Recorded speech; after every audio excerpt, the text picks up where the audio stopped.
दो चूहों की कहानी। पहले सब्सक्राइब करें फिर सुने।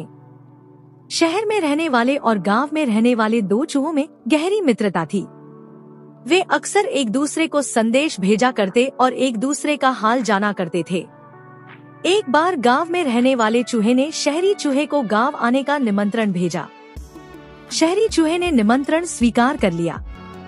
सप्ताहांत का समय नियत हुआ और गांव का चूहा अपने शहरी मित्र के आने की प्रतीक्षा करने लगा। वह उससे ढेर सारी बातें करना चाहता था। उसे गांव के खेत खलिहानों की सैर करवाना चाहता था। वह अपने मित्र की आवभगत में कोई कसर नहीं छोड़ना चाहता था। इसलिए वह उसके लिए ढेर सारे फल और अनाज इकट्ठा करने में लगा हुआ था। आखिर वह दिन भी आया जब शहरी चूहा गांव पहुंचा। दोनों मित्र एक दूसरे से मिलकर बहुत खुश हुए। बहुत देर तक वे बातें करते रहे और एक दूसरे को अपना हाल बताते रहे।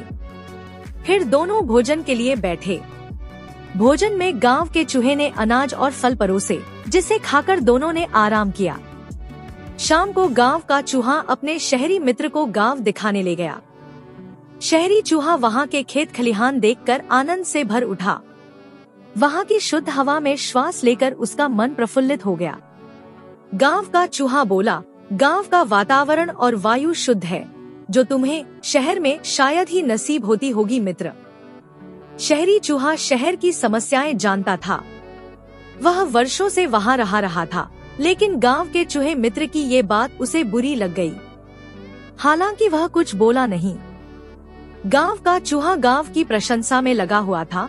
वह उसे जंगलों में ले गया और बोला, मित्र, ऐसे प्राकृतिक और मनोरम दृश्य तुम्हें शहर में देखने को नहीं मिलेंगे, इसलिए आज इस दृश्यों का आनंद ले लो।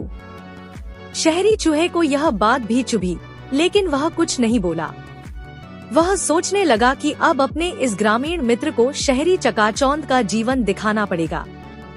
तब इसे समझ आएगा कि शहर कितना शानदार होता है। रात होने पर दोनों चूहे घर वापस आ गए।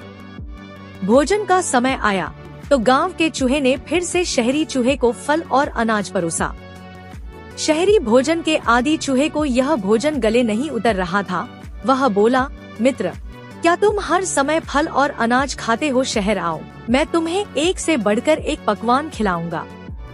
साथ ही वहाँ का शानदार जीवन भी दिखाऊंगा। कल ही तुम मेरे साथ चलो।